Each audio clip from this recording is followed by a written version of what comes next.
ينال الله لحومها ولا دماؤها ولكن يناله التقوى منكم. وقال رسول الله صلى الله عليه وسلم: من وجد سعة ولم يضحي فلا يقربن مصلانا. صدق الله العظيم وصدق رسوله النبي الكريم. মাদ্রাসা বারকাতুল হিদায়ার অঙ্গ প্রতিষ্ঠান আল হিদায়াত ছাত্রবালিকার কর্তৃক আয়োজিত মাসিক মাহফিলের সম্মানিত সভাপতি ও সুদক্ষ বিচারক মণ্ডলী এবং আমার সামনে উপবিষ্ট বাংলার দূর দূরান্ত থেকে আগত এলেন বিকাশী ছাত্ররা, সবাইকে জানাই আমার পক্ষ হতে আন্তরিক শুভেচ্ছা ও অভিনন্দন। মুহতারাম হাজির, আজ আমাকে যে বিষয়টি নির্ধারণ করে দেওয়া হয়েছে তা হয়েছে কুরবানির গুরুত্ব ও ফজিলত। উক্ত বিষয়ে কিঞ্চিত পরিমাণ আলোকপাত করার চেষ্টা করবো ইনশাআল্লাহ। কুরবানি শব্দের অর্থ কি? কুরবানি শব্দটি কুরবানি থেকে এসেছে, যার অর্থ নিকটবর্তী হওয়া। কুরবানি বলতে এমন ইবাদতকে বোঝায় যার মাধ্যমে আল্লাহ তাআলার সন্তুষ্টি ও নৈকট্য লাভ করা যায়। কুরবানির প্রচলন হযরত আদম আলাইহিস সালামের জামানা থেকে চলে আসে। কুরআনে হাবিল ও কাবিলের ঘটনা প্রসঙ্গে বলা হয়েছে: ওয়াতলু আলাইহিম নাবা আবনাই আদম বিল হক ইয ক্বাররাবা কুরবানান ফাতুকুবিলা মিন আহাদিহিমা ওয়া লাম ইয়াতাকাব্বাল মিনাল আখar। যখন তারা উভয়ে কুরবানি করলো, তখন একজনের কুরবানি আল্লাহ তাআলার দরবারে কবুল হলো, অপরজনের কুরবানি কবুল হলো না। আল্লাহ তাআলা কুরআনে কারিমে নবী করিম সাল্লাল্লাহু আলাইহি সাল্লামকে লক্ষ্য করে ইরশাদ করেন: ইন্না আ'তাইনাকাল কাউসার ফাসাল্লি লিরাব্বিকা ওয়ানহার। হে নবী, আমি আপনাকে হাউজে কাউসার দান করেছি, তার শুকরিয়া স্বরূপ আপনি নামাজ পড়ুন এবং কুরবানি করুন। বিশ্ব সাহাবী হযরত ইসলাম ইবনে সালিম রাদিয়াল্লাহু তাআলা আনহু বলেন, আমি নবী করিম সাল্লাল্লাহু আলাইহি সাল্লামকে আরাফার ময়দানে দাঁড়িয়ে সমবেত লোকদেরকে সম্বোধন করে এই কথা বলতে শুনেছি: ইয়া আইয়ুহান নাসু আলা কুল্লি আহলি বাইতিন ফি কুল্লি আমিন উদহিয়া।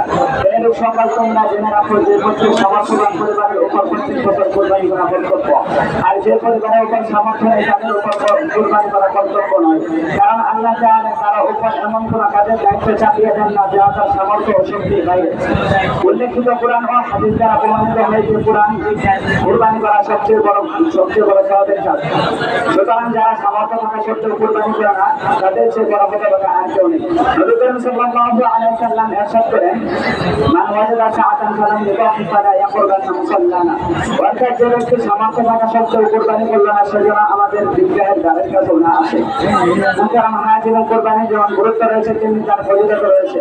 হযরত যায়েদ ইবনে আকরাম রাদিয়াল্লাহু তাআলা আনহু থেকে বর্ণিত যে একবার সাহাবা কেরাম নবী করিম সাল্লাল্লাহু আলাইহি সাল্লামকে জিজ্ঞাসা করলেন: হে আল্লাহর রাসূল, কুরবানির তাৎপর্য কি? তখন আল্লাহ রাসূল সাল্লাল্লাহু আলাইহি সাল্লাম ইরশাদ করেন: সুন্নাত আবীকুম ইব্রাহিম। এটা তোমাদের ধর্মীয় পিতা হযরত ইব্রাহিম আলাইহিস সালামের সুন্নাত।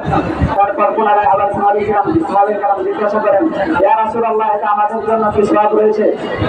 নবী করিম সাল্লাল্লাহু আলাইহি সাল্লাম বলেন: কুরবানির পশু প্রত্যেকটি পশমের বিনিময়ে রয়েছে একটি করে নেকি। নবী করিম সাল্লাল্লাহু আলাইহি সাল্লাম আরো বলেন: কুরবানির দিন আল্লাহ তাআলার নিকট বনে আদমের পশু জবাই অবশ্য অন্য কোনো আমল সবচেয়ে বেশি পছন্দনীয় নয়।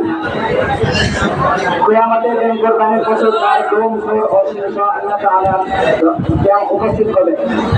তার লোম মাটিতে পড়ার পূর্বে আল্লাহ তাআলার কাছে পৌঁছে যায়। অবস্থিত পর্যায়ে বলতে চাই, কুরবানি যেন আল্লাহ তাআলার সন্তুষ্টির উদ্দেশ্য হয়। যেন আল্লাহ তাআলা কুরআনে কারিমে ইরশাদ করেন: ফাসাল্লি লিরাব্বিকা ওয়ানহার।